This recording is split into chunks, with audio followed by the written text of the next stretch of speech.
2 साल में क्या अच्छा किया गया है, क्या चुनौतियां हैं, उस पर भी प्रेस कॉन्फ्रेंस लेने का सिलसिला अलग अलग विभागों का माननीय मुख्यमंत्री जी के निर्देश पर चल रहा है।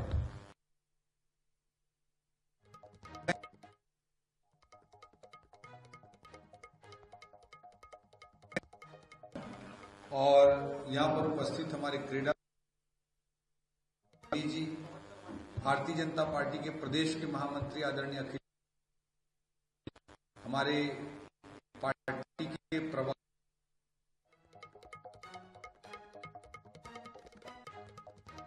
दीदी जी, किरण बघेल दीदी जी और हमारे सभी पत्रकार साथियों का सबका मैं अभिनंदन करता हूं। ये 2 साल में जो अलग अलग तरह से डिपार्टमेंट में काम हुए हैं, क्या रिफॉर्म हुआ है, उसके संदर्भ में भी हम विस्तार से चर्चा करेंगे।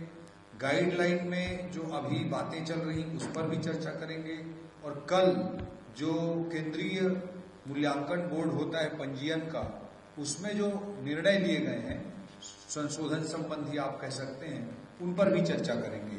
3 पार्ट में इसको हम देख सकते हैं।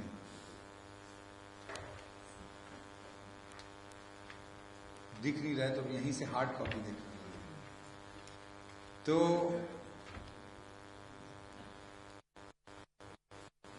2 वर्ष में सब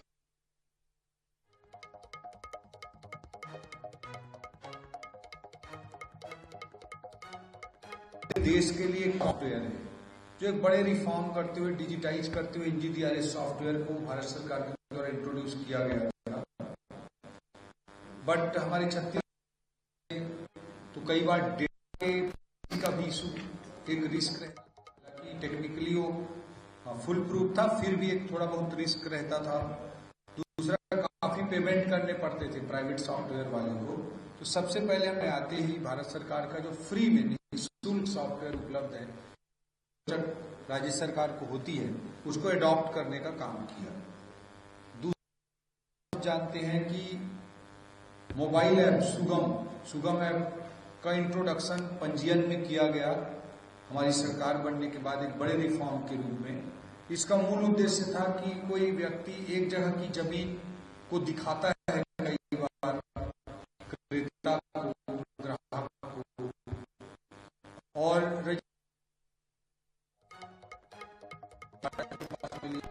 बाद में उसको पता चलता है कि जो खसरा कहाँ अंदर में है, कई सालों बाद पता चलता है। तो इस समस्या से मुक्ति दिलाने के लिए सुगम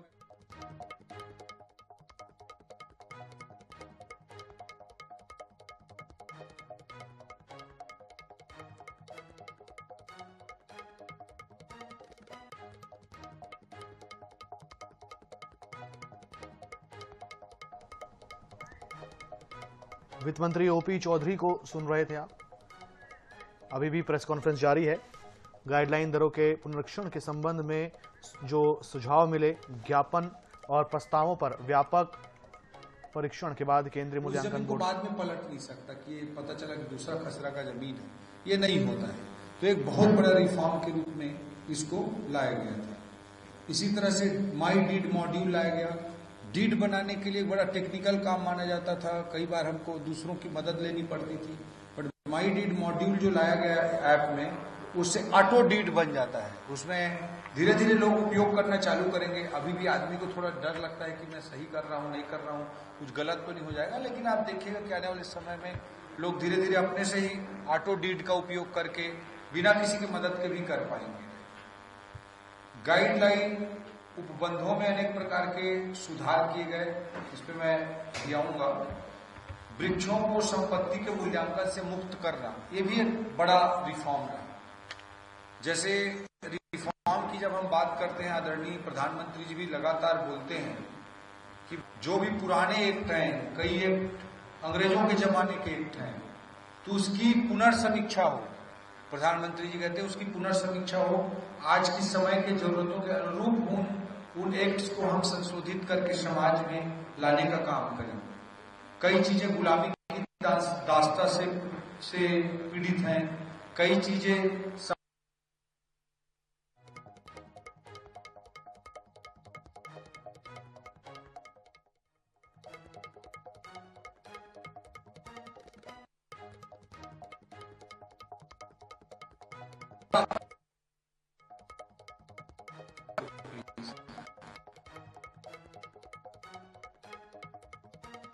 मंत्री ओपी चौधरी की प्रेस कॉन्फ्रेंस सुन रहे हैं आप। गाइडलाइन धर्म पुनरीक्षण को लेकर आदेश जारी किया गया है और उसी संबंध में उन सबको परिवर्तित करने का काम किया गया। जो पंजीयन एक्ट है उसमें टोटल 93 सेक्शंस हैं, उसमें से लगभग 34 सेक्शंस में अमेंडमेंट करने का बृहद काम इन पिछले 2 सालों में हुआ और सम्मानीय विधानसभा के समक्ष प्रस्तुत करके संशोधन विधेयक ला करके उन सारे प्रावधानों को लागू करने का काम किया गया। जैसे कि आज के जमाने में घर बैठे भी रजिस्ट्री हो सकती है, या आज के जमाने में मान लीजिए एक सिंपल उदाहरण दे रहा हूं मैं, आइडेंटिफिकेशन का 1908 में जब एक्ट बना था, 1908 में जब एक्ट बना था तो आइडेंटिफाई करने के लिए पंजीयन ने आदेश जारी किया। ये देखिए, साक्षी था जो गवाह होता था वो बताता था कि हाँ किरण बघेल जी वो दस्तखत करता था। आज भी आप जो भी रजिस्ट्री के दस्तावेज होंगे उसमें देखते होंगे 2 गवाहों के हस्ताक्षर होते हैं, जबकि हमने जब इसका अध्ययन किया कॉन्फ्रेंस कर रहे हैं वित्त मंत्री ओपी चौधरी, उसके बारे में जानकारी दे रहे हैं। बाजार मूल्य की गणना का प्रावधान भी हटा है, ये बड़ा फैसला। छूट के नए प्रावधान भी लागू, राज्य में रियल एस्टेट सेक्टर में स्थिरता आएगी। गाइडलाइन दरों में पुनरीक्षण को लेकर आदेश जारी किया गया है और उसी को लेकर ये वित्त मंत्री ओपी चौधरी की प्रेस कॉन्फ्रेंस। छूट के नए प्रावधान भी लागू। इस तरह की जमीन गाइडलाइन को लेकर प्रेस कॉन्फ्रेंस कर रहे हैं।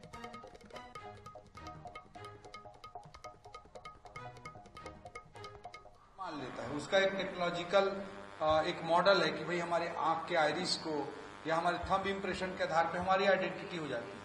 लेकिन रजिस्ट्री एक्ट में लिखता है कि जब कोई व्यक्ति गवाही कराने के लिए आएगा तो उसकी 2 गवाहों द्वारा पहचान कराई जाएगी। 1908 के हिसाब से लिखा है, तो उसको पूरी तरह से चेंज करने काम के लिए भाई आज के जमाने में आधार का सिस्टम है, आधार से उसके आइडेंटिफिकेशन है। तो इस तरह से सारे जो एक्ट में जहां जहां जरूरी था, ऐसे 93 में से लगभग 34 सेक्शंस में मेजर अध्ययन करके, डीप अध्ययन करके उसको चेंज करने का काम किया गया। अब उसी कड़ी में जैसे मैंने कहा कि सुगा में पाया फोटो खींचने लगे। तो जब भी हम कोई रिफॉर्म करते हैं, सुधार करते हैं, तो कई चीजें 19-20 होती रहती हैं। उसके लिए हमको हमेशा ओपन माइंड से काम करना चाहिए। जैसे हम सुगा में अप्लाई, मेरे को सराईपाली के गांव के एक लड़के ने बताया कि भैया सुगा। तो प्रेस कॉन्फ्रेंस में वित्त मंत्री ने बताया कि सुगम ऐप जब से उनकी सरकार आई तो इसकी शुरुआत की गई।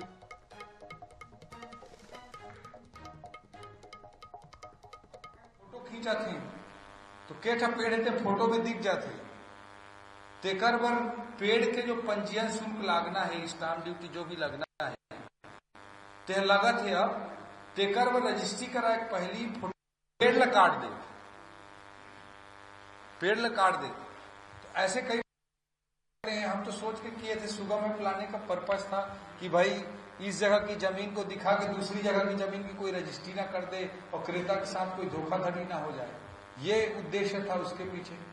अब एक अच्छे चीज के लिए उसको लाया गया, उसके पीछे रिपल्केशन क्या आया कि उस फोटो खींच जा रहा था तो पेड़ कट जा रहा। तो इस तरह जब भी कोई बड़ा रिफॉर्म करते हैं तो नाक कान खुले रखने पड़ते हैं कि कहाँ उसका क्या, और कुछ अच्छा सोच के आप लाते हैं, कई बार उसका कुछ नेगेटिव रिपल्केशन हो सकता है। हमने तत्काल पेड़ों पर रजिस्ट्री को शून्य करने का प्रावधान किया, पेड़ों पर रजिस्ट्री 0 की, ताकि लोग सुबह में अपने फोटो खींचने से और रजिस्ट्री करने से पहले उसको ना पाए। तो इस तरह से हम उसके पंजीयन शुल्क के चक्कर में रहते तो हमारे सारे पेड़ कट जाते। तो इस तरह से रिफॉर्म्स के साथ हमको अपने नाक कान आंख खुले रख करके काम करने की जरूरत होती है। इसी तरह से मैं बोलना चाहूंगा कि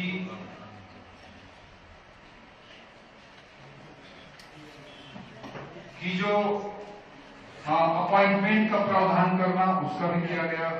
30 साल पुरानी जितने भी रजिस्ट्री डॉक्यूमेंट थे उस सब का डिजिटाइजेशन किया गया और उसे आज पब्लिक फोरम पे आप देख सकते हैं।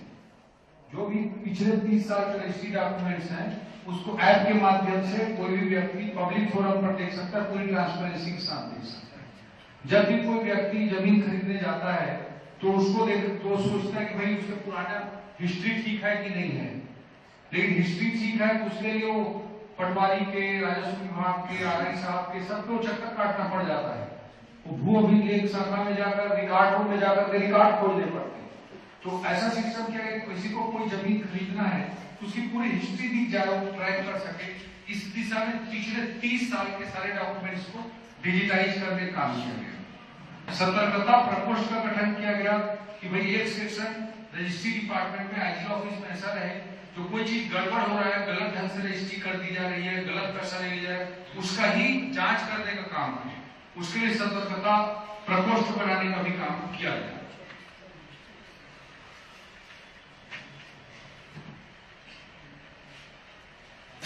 पंजीयन शुल्क जो है वो गाइडलाइन पर लेने का हमने प्रावधान किया।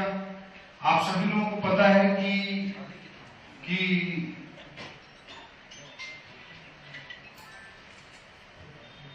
पहले जो होता था कि चाहे गाइडलाइन कुछ भी हो, जिस भी काम पर रजिस्ट्री करा रहा हो आदमी, उस पर पूरा पंजीयन शुल्क लगता था।